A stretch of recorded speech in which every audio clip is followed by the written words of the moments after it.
nom du Père et du Fils et du Saint-Esprit. Amen. Esprit Saint, tu nous animes, source éclair, et nous ramènes vers le Père, au rocher de la vérité. Évangile de Jésus-Christ selon saint Matthieu, chapitre 5, versets 1 à 12. Quand Jésus vit la foule qui le suivait, il gravit la montagne. Il s'assit et ses disciples s'approchèrent. Alors, ouvrant la bouche, il se mit à les instruire. Il disait, « Heureux les pauvres de cœur, le royaume des cieux est à eux. Heureux les doux, ils obtiendront la terre promise. Heureux ceux qui pleurent, ils seront consolés. Heureux ceux qui ont faim et soif de la justice, ils seront rassasiés. Heureux les miséricordieux, ils obtiendront miséricorde. Heureux les cœurs purs, ils verront Dieu. Heureux les artisans de paix, ils seront appelés fils de Dieu. Heureux ceux qui sont persécutés pour la justice, le royaume des cieux est à eux. Heureux serez-vous si l'on vous insulte, si l'on vous persécute, et si l'on dit faussement toutes sortes de mal contre vous à cause de moi.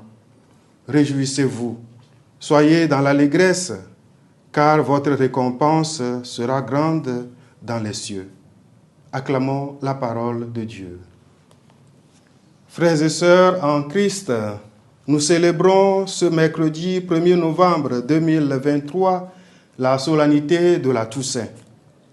C'est la fête de tous ceux et celles que nous pouvons appeler de véritables grands frères et grandes sœurs dans la foi.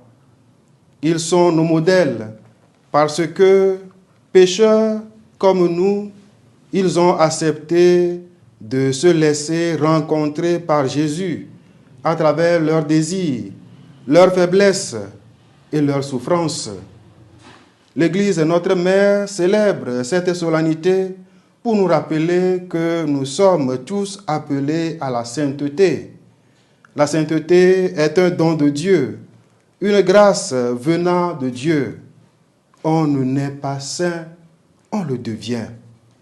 Dans la 7e béatitude, frères et sœurs, de l'évangile de ce jour, Jésus déclare « Heureux ceux et celles qui font œuvre de paix, car ils seront appelés fils de Dieu. » Frères et sœurs, la paix peut se faire à travers nos paroles, des paroles qui valorisent les autres, des paroles qui encouragent son prochain à aller de l'avant dans la vie, à voir la vie en positive.